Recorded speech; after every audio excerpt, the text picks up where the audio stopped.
జలవనరులపై టెక్నాలజీని వాడుకుంటోంది రాష్ట్ర ప్రభుత్వం. దేశంలోనే తొలిసారిగా ఇస్రోతో ఒప్పందం చేసుకుంది. ఇక నుంచి 15 రోజులకోసారి నీటి నిల్వలపై సమాచారం ఇవ్వనుంది ఇస్రో.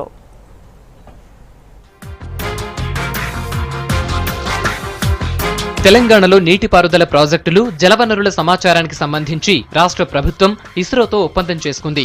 మంత్రి హరీష్ రావు, ఇస్రో చైర్మన్ కిరణ్ కుమార్ సమక్షంలో అధికారులు ఎంఓయూపై సంతకాలు చేశారు. ఇస్రోతో కలిసి పనిచేయడం సంతోషంగా ఉందన్నారు మంత్రి హరీష్ రావు. గూగుల్ కంటే వేగంగా ఇస్రో పనిచేస్తోందన్నారు మంత్రి.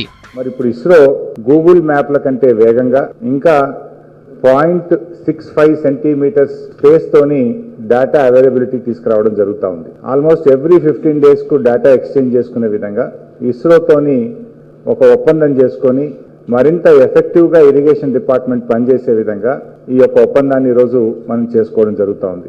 ఈ రకమైనటువంటి టెక్నాలజీని వినియోగించుకుంటూ ఇస్రోతో ఒప్పందం చేసుకోవడం మన దేశంలో ఇదే ప్రథమం. ఇది ఒక చారిత్రాత్మకం అని కూడా చెప్పుకోక తప్పదు. టెక్నాలజీతో నీటి విలువలు ఖచ్చితంగా తెలుసుకోవచ్చన్నారు ఇస్రో చైర్మన్ కిరణ్ కుమార్. సాంకేతికతను ఎంత ఎక్కువగా వాడుకుంటే అంత మంచిదన్నారు. Develop this water resources map.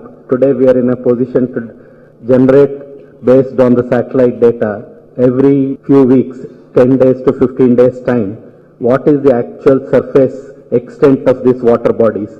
So using this and along with the ground information which will be generated by the field officers and the field personnel, the entire information of what is the volume of water available at each of the locations.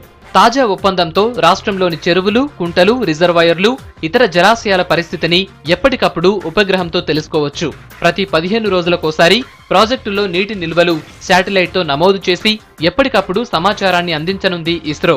దేశంలో ఇస్రో టెక్నాలజీతో నీటి వనరుల సమాచారం అందిస్తున్న తొలి రాష్ట్రంగా Telangana record సృష్టించింది.